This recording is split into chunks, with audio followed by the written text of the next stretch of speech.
একজন পিতার কান্না এবং ভয় দুটোই অদৃশ্য। সন্তানের প্রতি তার ভালোবাসাও অপ্রকাশিত, কিন্তু পিতার যত্ন এবং সুরক্ষা আমাদের সারা জীবন শক্তির স্তম্ভ হিসেবে থাকে। আজকের গল্পে আমরা একজন পিতার সন্তানের প্রতি দায়িত্ব, ভালোবাসা যেমন দেখতে পাবো, ঠিক একইভাবে আরেক পিতার তার সন্তানকে রক্ষা করার জন্য সমস্ত প্রচেষ্টার ছবিও দেখতে পাবো। তার সন্তানকে রক্ষা করার জন্য সে কতটা দূর যেতে পারে সেটা দেখতে পারবো। 2018 সালে 7 ইয়ার্স অফ নাইট উপন্যাস অবলম্বনে নির্মিত এই মুভিটি তোমাদের অবশ্যই ভালো লাগবে। এই মুভির শেষটা তোমাদেরকে অবাক করে দেবে। তো হ্যালো ফ্রেন্ডস, ওয়েলকাম টু ওর গল্প। গল্পের শুরুতেই হান নামের একজন লোককে দেখানো হয়। হান একজন ড্যাম সিকিউরিটি গার্ড, তবে সে ডাইভ করতে প্রচণ্ড ভালোবাসে। হান প্রায়ই লেকে সাঁতার কাটে আর লেকের গভীরে পুরো একটি গ্রামকে তলিয়ে থাকতে দেখে। আসলে কয়েক বছর পূর্বে এই গ্রামটি জলের নিচে পুরো তলিয়ে যায়, আর এখান থেকেই শুরু হয় কয়েক বছর আগের গল্প। সালটা ছিল 2004। কিছু পুলিশ ড্যাম থেকে একজন ছেলেকে রেস্কিউ করে। ছেলেটির নাম সিয়ন। একই সাথে সিয়নের বাবাকে পুলিশ আহত অবস্থায় হাসপাতালে নিয়ে আসে। সিয়ন প্রচুর মিডিয়া দেখে ঘাবড়ে যায়। সে বুঝতে পারে না এখানে এত মানুষ কেন। আর এই ঘটনা জানতে হলে আমাদেরকে যেতে হবে আরও 2 সপ্তাহ আগে।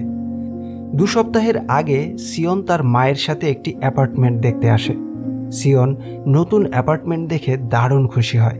সে তার বাবা ইয়নসুকে কল করে বলে, আমি নতুন অ্যাপার্টমেন্টের জন্য প্রচুর এক্সাইটেড। ইয়নসু একজন সামান্য সিকিউরিটি গার্ডের চাকরি করে। সে তার বন্ধুদের সাথে পার্টি করছিল। ইয়নসু তার বন্ধুকে জানায় সে ইএমআইতে কিছুদিন পর অ্যাপার্টমেন্ট কিনবে।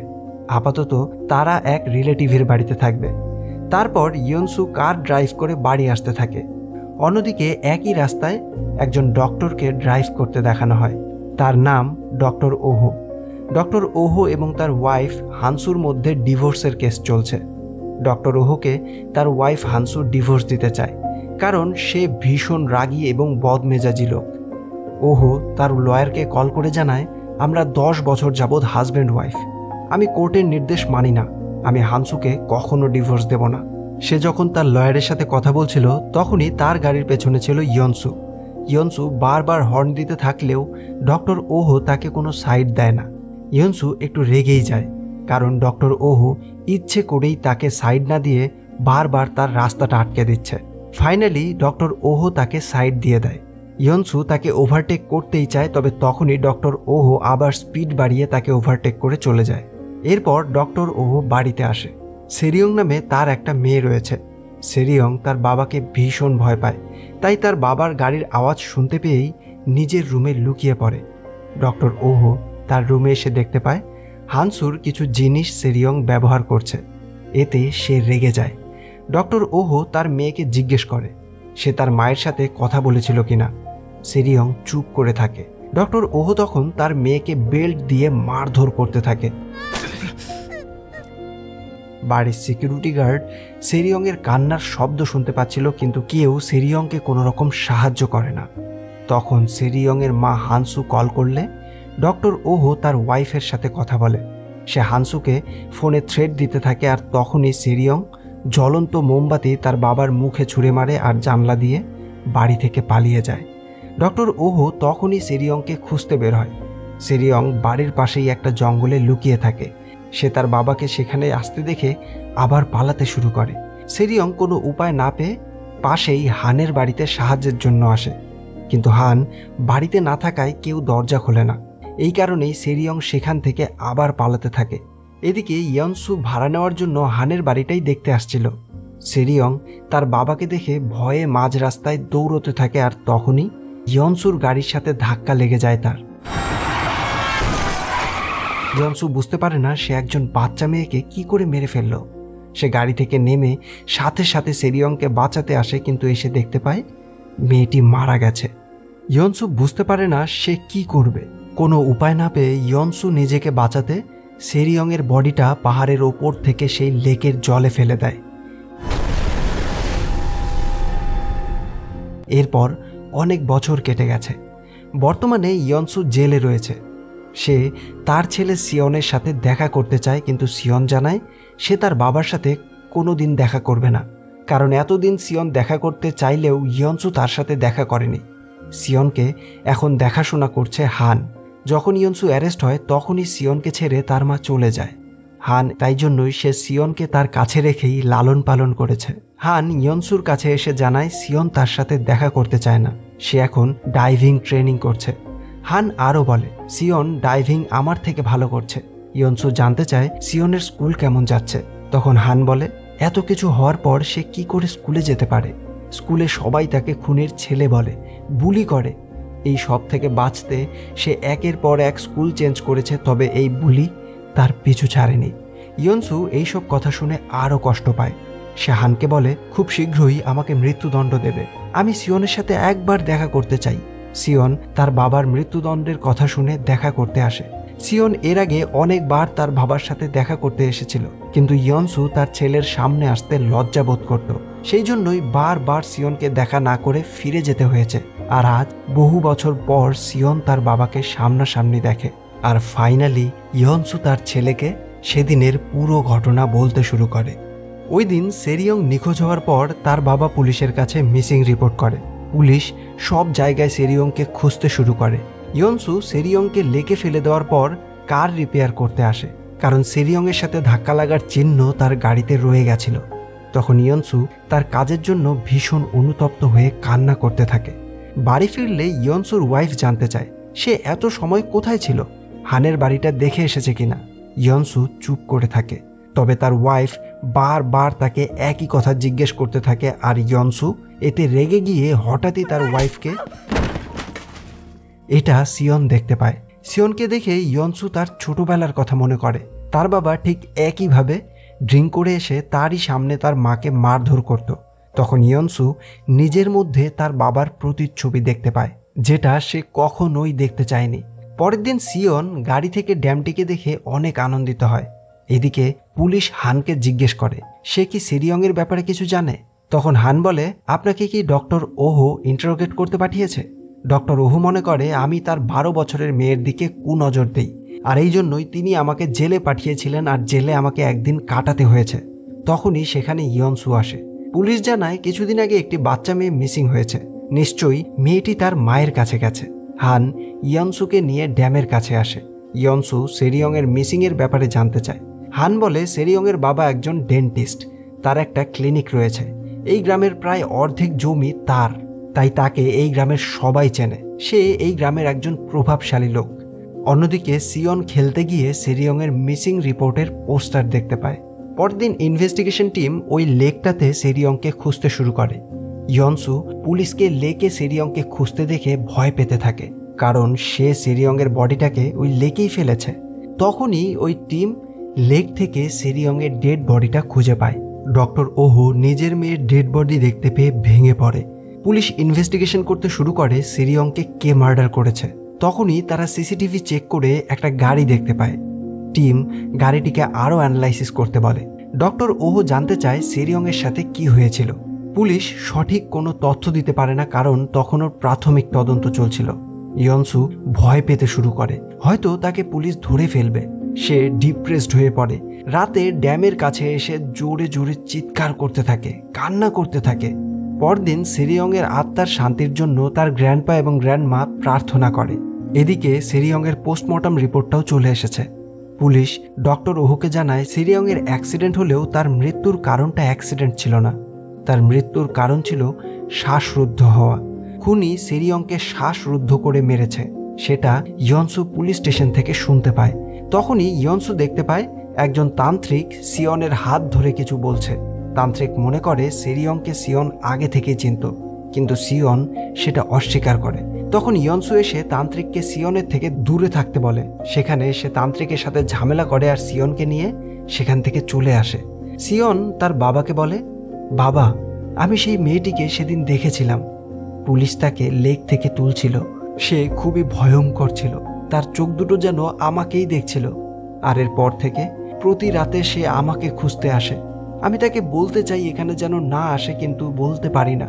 সে আমাকে বলেছে সে যদি মারা না যেত তাহলে সে আমার ক্লাসমেট হতো। এদিকে পুলিশ ডক্টর ওহোকে বলে সেরিয়ংয়ের শরীরে অনেক ক্ষত রয়েছে, যেগুলো অ্যাক্সিডেন্টের আগের পুরনো ক্ষত। তাছাড়া আপনার ওয়াইফের সাথে ডিভোর্সের কেস চলছে, সেরিয়ংয়ের কাস্টাডি নিয়েও কেস চলছে। ডক্টর ওহো বলে, আপনি কি বলতে চাচ্ছেন? আমি আমার মেয়েকে মেরে লেকে ফেলে দিয়েছি? পুলিশ বলে, আমরা সেটা বলছি না, আমরা খবর পেয়েছি আপনার ওয়াইফ হানসু সুইসাইড করেছে। ডক্টর ওহো এটা শুনে চুপ করে থাকে। পুলিশ স্টেশন থেকে বেরিয়ে ডক্টর ওহো সেরিয়ংয়ের শেষ কৃত্যের কাজে আসে। সেখানে গিয়ে হানসুর বাবা মাকে বলে, আপনাদের মেয়ে সুইসাইড করেছে। হানসুর মা ডক্টর ওহোকে চর মেরে বলে, তুমি তাদের দুজনকে খুন করেছ। ডক্টর ওহো বলে, সেরিয়ংকে যে খুন করেছে আমি তাকে খুঁজে বের করব এবং আমি তাকে নিজে হাতে শাস্তি দেব। এই বলেই ডক্টর ওহো মেয়ের শোকে পাগলের মতো আচরণ করতে থাকে, চিৎকার করতে থাকে। সে বাড়িতে এসে ঠিক একইভাবে সেরিয়ংয়ের মতো খালি পায়ে জঙ্গলে আসে। সেরিয়ং সেদিন যেই জায়গায় গিয়েছিল সেই সব জায়গায় সে যায়। সে লেকে একটা ডাইভিং ইনস্ট্রুমেন্ট খুঁজে পায়।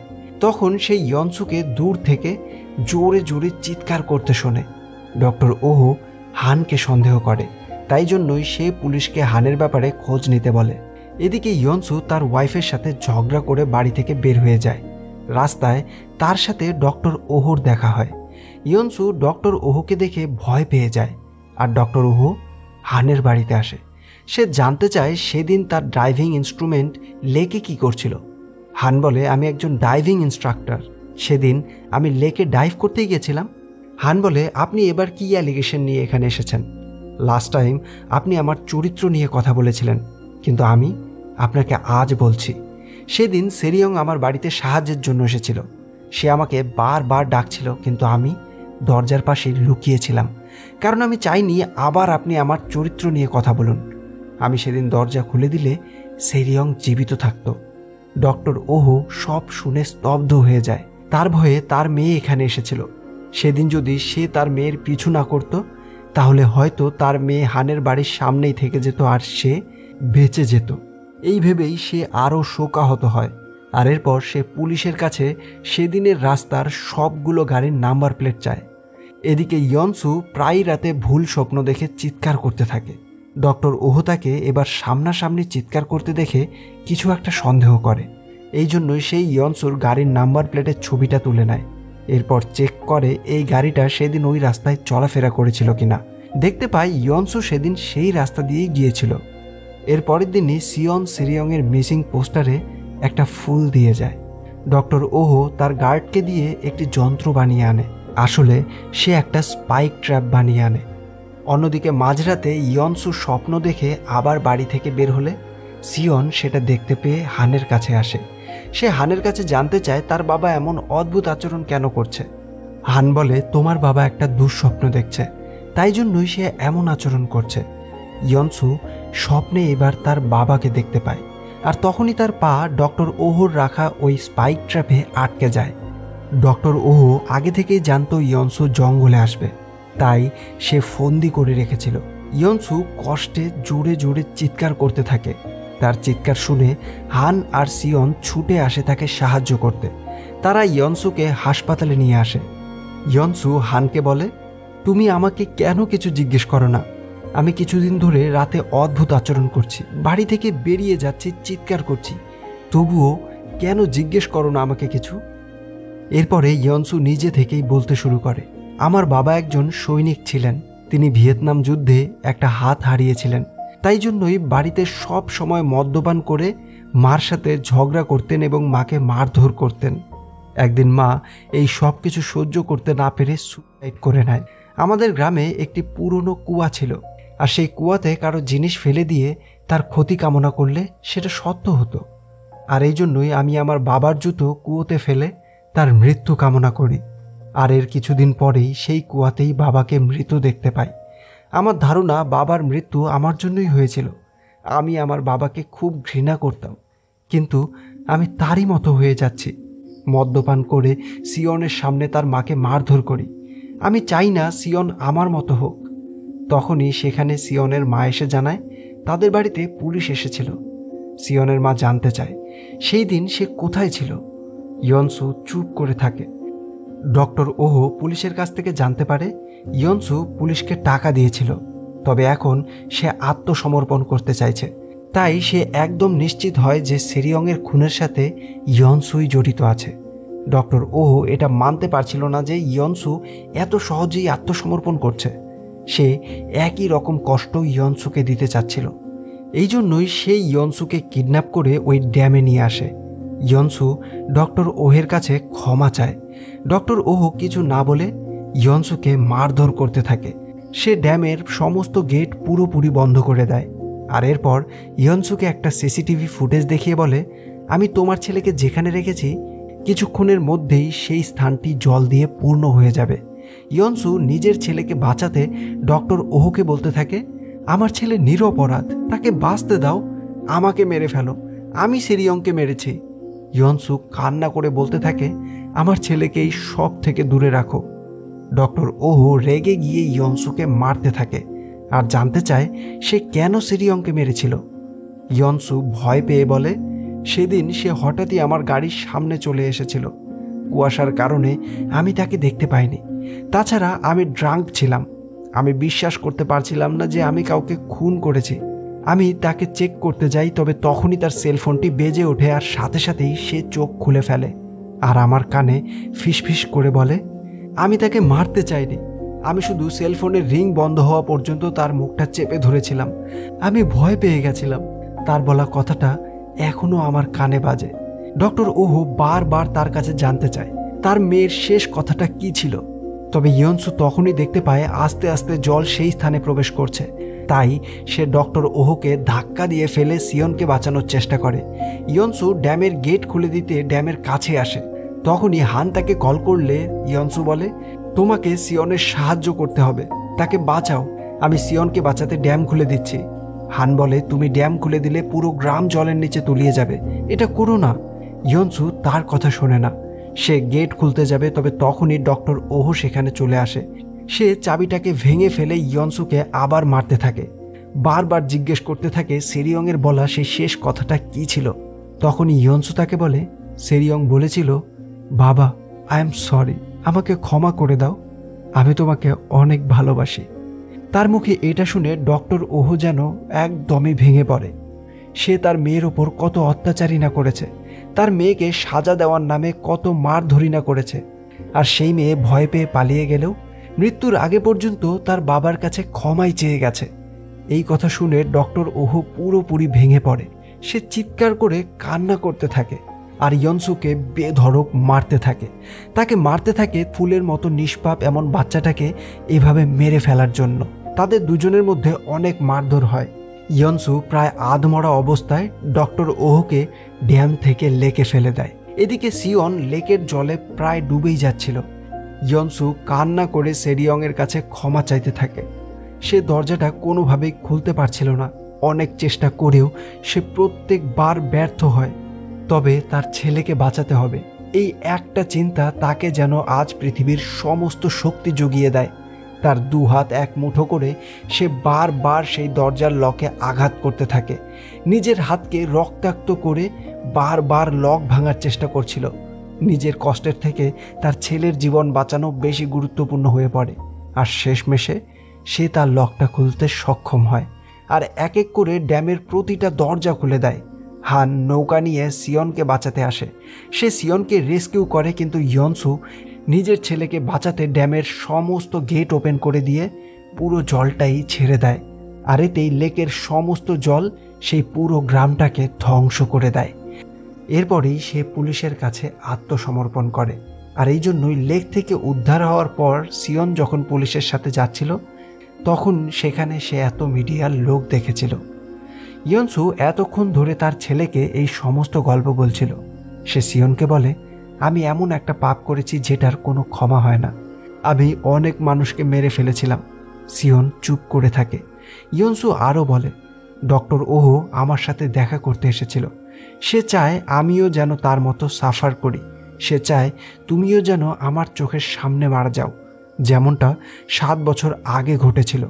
সিয়ন জানতে চায়, কেন তুমি আমাকে বাঁচিয়েছিলে? আমার জন্য না জানি কত মানুষ সেদিন মারা গিয়েছিল। আমি এত কিছুর পর কি করে বেঁচে থাকব? ইয়নসু একটা কথাই বলে, কারণ আমি তোমাকে ভালোবাসি, আমি তোমার বাবা, তোমাকে বাঁচাতে পৃথিবীর সমস্ত কঠিন সিদ্ধান্ত নিতে হলেও আমি সেটা নেব, কারণ তুমি আমার ছেলে। সিয়ন জেল থেকে বের হয়ে হানের কাছে জানতে চায় কেন সে তাকে ছেড়ে যায়নি। হান বলে, আমার ভয় করে, আমি তোমাকে ইগনোর করলে হয়তো তুমিও মারা যাবে। আমার একটা ছোট্ট ভুলের জন্য সেদিন সেরিয়ং মারা গিয়েছিল। সেদিন শুধু দরজাটা না খোলার জন্য আজ সে আমাদের এই পৃথিবীতে নেই। সিয়ন বলে, বাবা আমাকে বলেছে আপনাকে ধন্যবাদ জানাতে। রক্তের সম্পর্ক না থেকেও আপনি আমাদের জন্য যা কিছু করেছেন সব কিছুর জন্য বাবা এবং আমি দুজনই আপনার কাছে কৃতজ্ঞ। বাড়ি ফিরে সিয়ন ডক্টর ওহোকে তার রুমে দেখতে পায়। সিয়ন বুঝতে পারে ডক্টর ওহো তাকে মারতে এখানে এসেছে। অন্যদিকে জেলখানায় ইয়নসু সেরিয়ংকে আবার দেখতে পায়। সে সেরিয়ংকে দেখে হাসে, শেষবারের মতো তার কাছে ক্ষমা চায়। এরপর সে সেরিয়ং এবং গ্রামের সমস্ত মানুষের কাছে ক্ষমা চেয়ে নিজেই ফাঁসি দিয়ে সুইসাইড করে নেয়। ডক্টর ওহো সিয়নের পায়ে শ্যুট করে তাকে আবার কিডন্যাপ করে। সিয়নকে সেই লেকেই নিয়ে যাচ্ছিল যেখানে সেরিয়ংয়ের বডি পাওয়া গেছিল। তখনই হান সিয়ংকে কল করে জানায়, তোমার বাবা মারা গেছে। ডক্টর ওহো এটা মানতে পারছিল না। ইয়নসু নিজের ছেলের মৃত্যুর খবর না শুনেই কি করে মারা গেল। 7 বছর ডক্টর ওহো এই দিনটার জন্যই অপেক্ষা করেছিল। ডক্টর ওহো নিজের প্রথম ভালোবাসা তার ওয়াইফ সেরিয়ংয়ের মায়ের কথা সিয়নকে বলে। হানসু অনেক সুন্দরী এবং ভালো মানুষ ছিল। আমি প্রথম দেখাতেই তাকে ভালোবেসে ফেলেছিলাম, কিন্তু সে ভালোবাসেনি। আমি আমার প্রভাবকে কাজে লাগিয়ে তাকে বিয়ে তো করে নিয়েছিলাম, তবে হানসুর চোখে আমি সেই ভালোবাসা কোনোদিন দেখতে পাইনি যেই ভালোবাসাটা আমি তার কাছে চেয়ে গেছি। এরপর আমি ভেবেছিলাম হয়তো আমাদের জীবনে একটা সন্তান এলে আমি তার ভালোবাসা পাবো, আর এই জন্যই সেরিয়ং আমাদের জীবনে আসে। তবে সে আসার পরেও আমি তার থেকে কোনো ভালোবাসা পাইনি। আমার ভালোবাসা আমাকে ছেড়ে চলে গেলেও একমাত্র আমার মেয়েই ছিল আমার ভালোবাসার শেষ সম্বল। সেরিয়ং ছিল আমার জীবন, আর তোমার বাবা আমার কাছ থেকে আমার সেই জীবনকে কেড়ে নিয়েছে, আমার পুরো পৃথিবীটা কেড়ে নিয়েছে। এমনকি তার জন্যই আমার স্ত্রী আত্মহত্যা করেছে। কিন্তু এই খেলায় আমি তোমার বাবাকে জিততে দেব না, এই খেলায় বিজয়ী আমি হব। এই বলে সে নিজেকে শ্যুট করে, আর এতেই গাড়িটি সোজা ব্রিজ থেকে লেকে গিয়ে পড়ে। সিয়ন ডাইভিং ইনস্ট্রাক্টর হওয়ায় নিজেকে খুব সহজেই বাঁচিয়ে নিতে পারে। কিছুদিন পর সিয়ন তার বাবার আত্মার শান্তি কামনা করে মন্দিরে প্রার্থনা করে। সে তার বাবার কিছু জিনিসপত্রের মধ্যে সেরিয়ংয়ের একটা ছবি দেখতে পায়। সিয়ন বুঝতে পারে তার বাবা সেরিয়ং এবং অন্য গ্রামবাসীদের কাছে রোজ ক্ষমা চাইত। সে তার কৃতকর্মের জন্য অনেক অনুতপ্ত হয়েছে। সিয়ন এটা ভেবেই খুশি হয় যে তার বাবা একজন ভালো মানুষ ছিলেন। অনিচ্ছাকৃত একটি ভুল তাকে সারা জীবন পীড়া দিয়ে গেছে। শেষে সিয়ন সেরিয়ং এবং তার কিছু মুহূর্তের কথা মনে করে। সেরিয়ংয়ের সাথে তার বন্ধুত্ব গড়ে ওঠে। কিছুদিনের পরিচয়ে তারা দুজন একে অপরের খেলার সাথী হয়ে ওঠে। সেরিয়ং আজ বেঁচে থাকলে হয়তো তারা দুজন একই সাথে স্কুলে যেত, একসাথে খেলা করত। আর এখানেই এই গল্পের শেষ হয়। তো ফ্রেন্ডস, এই ছিল আজকের গল্প। গল্পটি কেমন লাগলো তা অবশ্যই জানিও। ভালো লাগলে একটা লাইক আর কমেন্ট করে দিও। দেখা হবে পরের গল্পে। Till then, keep loving, by.